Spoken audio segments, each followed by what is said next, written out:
Hello friends, मैं Harish Sharma building संचालन channel से एक बार फिर आपके साथ। फ्रेंड्स, आज मैं आपको बड़ी गजब की जानकारी देने वाला हूँ इलेक्ट्रिसिटी के बारे में। एक्चुअली इलेक्ट्रिसिटी में हम बहुत कुछ जानते हैं, लेकिन बहुत कुछ ऐसा भी है जो नहीं जानते हैं। आज मैं वही बताने वाला हूँ। छोटी छोटी चीज़ें हैं, आपको पसंद आनी चाहिए। अगर कुछ होता है तो आप मुझे कमेंट में बता सकते हैं। आइए वीडियो करते हैं स्टार्ट।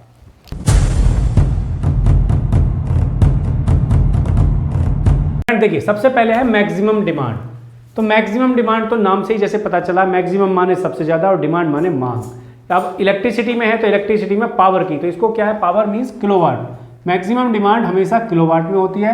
तो हर महीने यानी प्रत्येक महीने मैक्सिमम डिमांड आती है बिल के साथ लग के। उसमें लिखा रहता है कि आपकी मैक्सिमम डिमांड इतनी गई है। या हम जो मीटर में नोट करते हैं डेली, तो उसमें MDI भी हम नोट करते हैं, MD भी हम नोट करते हैं, मैक्सिमम डिमांड। तो मैक्सिमम डिमांड वो होती है जो महीने के अंदर किलोवाट में सबसे ज़्यादा लोड जाता है। मतलब पूरे महीने में जो सबसे ज़्यादा लोड जाएगा वो मैक्सिमम डिमांड कहलाती है। ठीक है। या हम किसी भी चीज़ की, इलेक्ट्रिसिटी का अलावा भी अगर हम कोई चीज़ डिमांड कर रहे हैं तो उसमें जो सबसे ज़्यादा डिमांड हमारी होगी वही मैक्सिमम डिमांड कहलाएगी। इलेक्ट्रिसिटी में पावर की यानी किलोवाट की जो हमारी मैक्सिमम डिमांड है वो मैक्सिमम डिमांड कहलाती है, जो हर महीने के बिल में शो होती है कि भाई मैक्सिमम डिमांड इतनी गई है। ठीक है। अब ये मीटर कैसे बताता है? मीटर में इंक्लूड तो उसमें आती है MDI, मैक्सिमम डिमांड इंडिकेटर। तो वो कैलकुलेट कैसे होती है, मीन्स वो कैसे बताता है कि एक महीने में कितना। अब एक महीने में मान लीजिए कोई जर्क लोड चला गया, आपने 50 किलोवाट का लोड ले रखा है और जर्क लोड 1 सेकंड के लिए 10 सेकंड के लिए करीब 100 किलोवाट चला गया, तो वो ऐसा नहीं होता है। ये सब चीज़ नहीं होती कि 100 किलोवाट MDI होगी, नहीं, ऐसा नहीं होता है।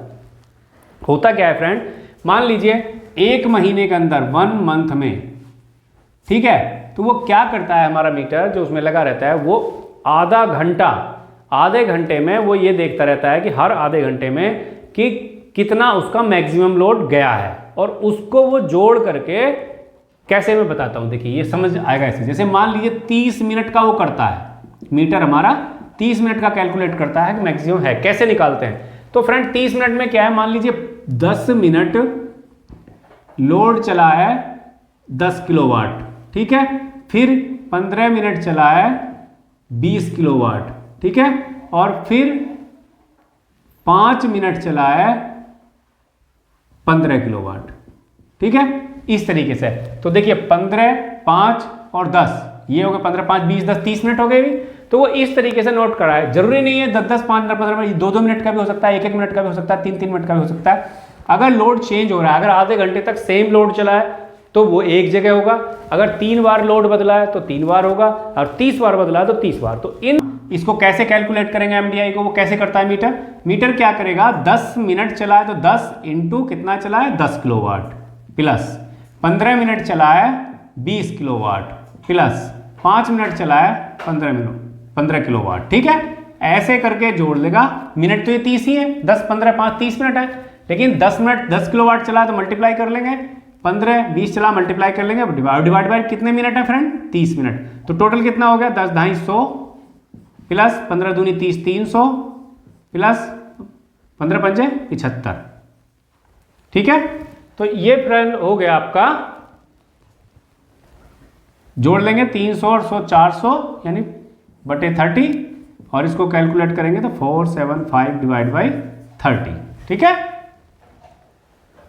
तो फ्रेंड अब देखिए, अब जब ये हो गया इतना, तो 475 को जब इससे डिवाइड करेंगे तो ये लगभग आएगा 3 एकम 3, 3 पंजे 15, 3 7 अट्ठे 24, यानी 15.8 किलोवाट जो है ये हो गई MDI।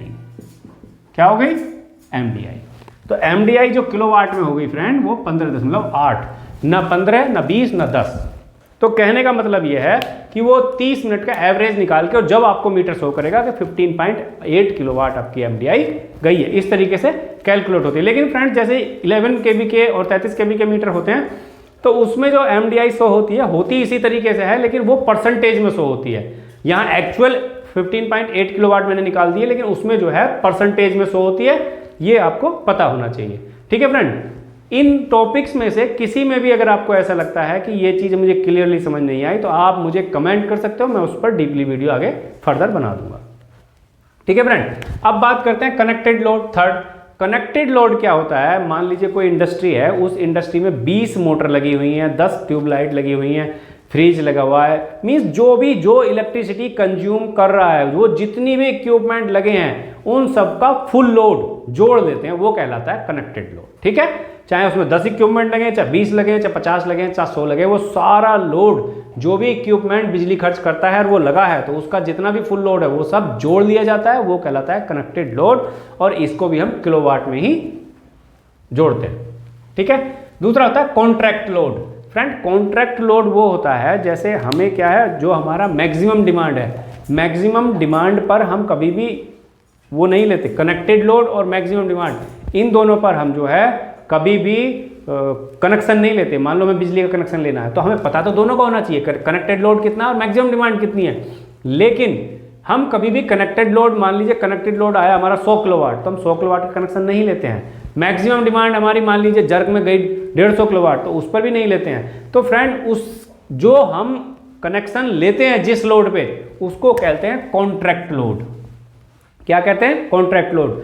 मान लीजिए हमारा कनेक्शन 400 किलोवाट का है, तो वो 400 किलोवाट गवर्नमेंट के साथ हमारा कॉन्ट्रैक्ट हुआ है कि भाई हमारा जो लोड है वो 400 किलोवाट आप हमें दे दीजिए, और मैक्सिमम डिमांड हम लिख देते हैं उसमें कि भाई 450 तक हमारी जाएगी।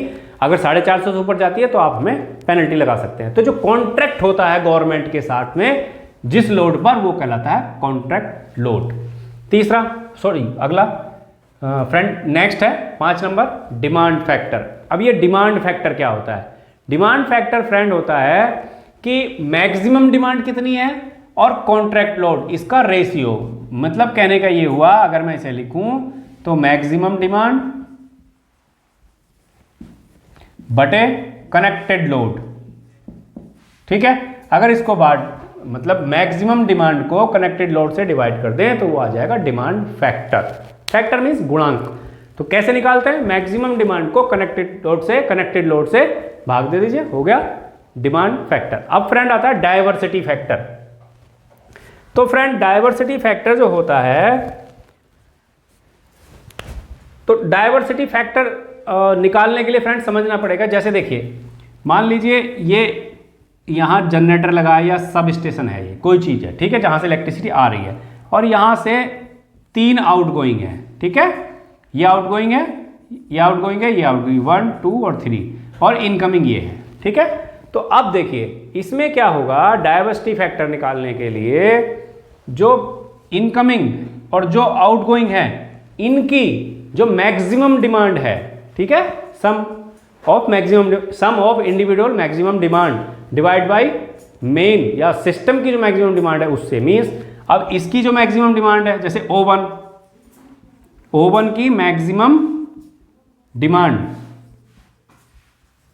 प्लस O2 की मैक्सिमम डिमांड प्लस O3 की मैक्सिमम डिमांड, ठीक है, तीनों की मैक्सिमम डिमांड जोड़ करके, और जो मेन O है, जो इनकमिंग है, उसकी जो मैक्सिमम डिमांड है, मैक्सिमम डिमांड, इससे जब हम भाग दे देते हैं तो वो आ जाता है डायवर्सिटी फैक्टर। क्या? मान लीजिए 4 आउटगोइंग है, 6 आउटगोइंग है, तो 6 की मैक्सिमम डिमांड को जोड़ करके और जो सिस्टम है, इन है, उसकी मैक्सिमम डिमांड से भाग दे दीजिए, वो कहलाता है डायवर्सिटी फैक्टर या विभिन्नता फैक्टर। अब फ्रेंड बात करते हैं हम लोड फैक्टर। देखिए लोड फैक्टर 2 तरीके से निकाला जाता है, मैं आपको दोनों तरीके से बता देता हूँ। बताने से पहले मैं इसको थोड़ा मिटा लेता हूँ क्योंकि मुझे जो है आगे जगह हो जाएगी। कि फ्रेंड लोड फैक्टर को निकालने के 2 तरीके हैं। पहला तरीका है average load divide by maximum load during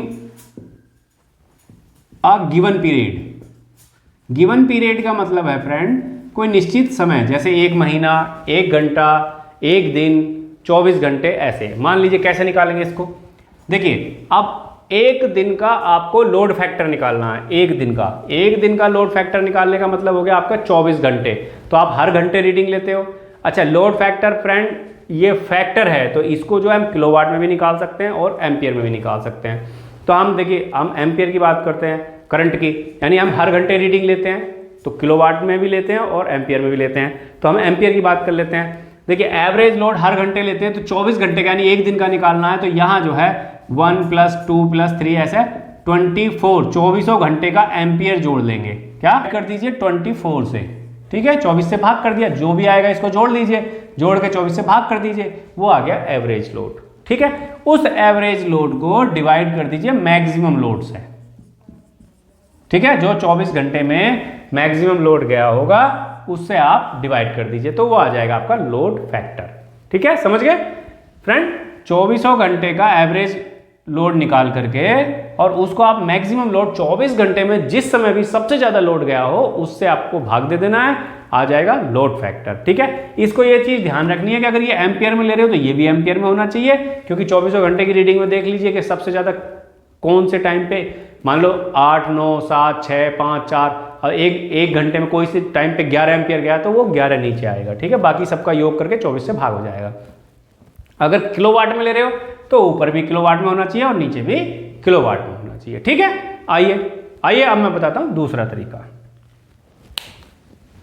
मान लीजिए आपका इलेक्ट्रिसिटी का बिल आया, तो इलेक्ट्रिसिटी बिल क्या आता है आपको, तो उसमें kWh देख सकते हो बस, यानी kWh का मतलब हो गया यूनिट, ये आप देख सकते हो, ठीक है। तो इसको यूनिट को जो पीक आवर्स में किलोवाट है, मतलब लोड है जो पीक आवर्स में आपका किलोवाट लोड गया है, वो तो आपको पता रहता है आपके घर का कि भाई 5 से 7 बजे के बीच मैक्सिमम लोड हमारा कितना जाता है किलोवाट में, इनटू कितने दिन का है वो डेज लिख लीजिए, इनटू 24, क्योंकि 24 घंटे रहते हैं एक दिन में। अब एक महीने का है और महीना 30 दिन का है तो यहाँ 30 दिन ले लेंगे, और एक महीना 31 दिन का है तो यहाँ 31 दिन ले लेंगे, महीना 28 दिन का है तो 28 दिन ले लेंगे, और 29 दिन का है तो 29 दिन ले लेंगे, ठीक है। तो पूरी यूनिट यहाँ लिख दीजिए, जितनी भी हमारी यूनिट आई है, मान लो 2000 यूनिट आई है, divide by kilowatt, maximum load कब गया कितना गया वो लिख दीजिए, इनटू कितने दिन का निकाल रहे हो और इनटू 24। तो इस करके ऐसे भी हम जो है लोड फैक्टर निकाल लेते हैं। तो इससे हमें क्या मिल जाएगा, LF लोड फैक्टर, ये वाला। फ्रेंड अब देखिए लास्ट 8वां यूटिलाइजेशन फैक्टर। फ्रेंड इसको समझना होता है, बाकी इसमें कुछ होता नहीं है। यूटिलाइजेशन फैक्टर का मतलब होता है कि हमने कोई इक्विपमेंट लगाया है, ठीक है, तो उसमें इक्विपमेंट, अब जैसे आपको मैं एग्जांपल देके समझाता हूं, जो हमारा स्प्लिट AC लगाते हैं हम घर में, ठीक है, स्प्लिट AC हम लगाते हैं। तो फ्रेंड स्प्लिट AC क्या है, अब हमने मान लो शाम को 5 बजे हमने वो स्टार्ट ऑन कर दिया, उसका मेन स्विच 5 बजे, और सुबह 5 बजे तक चली वो, हमने स्विच बंद नहीं किया, ये 5 AM, ठीक है, शाम के 5 बजे से सुबह 5 बजे तक यानी 12 घंटे चली, ठीक है। हमारी तरफ से हमने मेन स्विच कब ऑन कर दिया, 5 बजे, और सुबह 5 बजे मेन स्विच बंद कर दिया, तो ये हो गया टोटल आवर्स कि हमारी तरफ से वो 12 घंटे चली। लेकिन AC में क्या फंक्शन होता है, स्प्लिट AC में, फ्रेंड स्प्लिट AC जैसे ही टेम्परेचर मेंटेन हो जाता है, मान लीजिए हमें 25 डिग्री टेम्परेचर रखना, टेम्परेचर मेंटेन हो तो वो बंद हो जाती है। तो वो स्प्लिट AC में उसका रिकॉर्ड रहता है कि ये कितने घंटे एक्चुअल चली है, ठीक है। तो जो एक्चुअल चली है उसको मान लीजिए, अब एक्चुअल स्प्लिट AC बंद भी होती रहती है, चलती रहती है, बंद होती रहती है, वो चली 8 घंटे, 8 आवर्स। तो कितनी चली एक्चुअल, 8 आवर्स। तो जो ये 8 आवर्स है, इस 8 आवर्स को टोटल हमने 12 घंटे टोटल टाइम से जब हम भाग दे देंगे तो वो हमारा आ जाएगा यूटिलाइजेशन फैक्टर। मतलब ये हुआ कि टाइम जो है, जो हमारा उपकरण कोई चल रहा है या इक्विपमेंट जो जिस समय में हमारा चला है एक्चुअल में, वो time divided by total time हमने कितने टाइम उसको ऑन रखा है, ठीक है। तो सबसे अच्छा जो उदाहरण इसका स्प्लिट AC है। स्प्लिट AC क्या है, बीच बीच में बंद होता रहता है। मान लीजिए हमने ऑन किया 12 घंटे के लिए और वो एक्चुअल चला 8 घंटे, तो 8 घंटे को जब हम 12 घंटे से डिवाइड कर देंगे तो वो आएगा यूटिलाइजेशन फैक्टर, उपयोगिता फैक्टर। फ्रेंड ये 8 चीज़ें मैंने आपको ये बताई हैं। 8 चीज़ों में से कोई भी चीज़ आपको ऐसी लगती है कि मुझे क्लियरली समझ में नहीं आई है तो आप मुझे कमेंट कीजिएगा, उस चीज़ पर मैं उसी कोई जोन सा भी नहीं आया होगा उस फैक्टर पे डीपली वीडियो डिटेल में बना दूंगा। वैसे इनको ज़्यादा डिटेल में जानने की ज़रूरत होती नहीं है, क्योंकि इसकी रेयर में ही हमें ज़रूरत पड़ती है जब हम बिल वगैरह ये सब चीज़ें देखते हैं, लेकिन पता होना चाहिए। अगर जितनी हमें नॉलेज होगी उतना अच्छा है। आज के लिए इतना ही, बहुत बहुत धन्यवाद। फ्रेंड अगर आपको मेरी वीडियो पसंद आई हो तो उसको लाइक करें, चैनल को सब्सक्राइब करो और मेरे वीडियो को शेयर करना ना भूलें।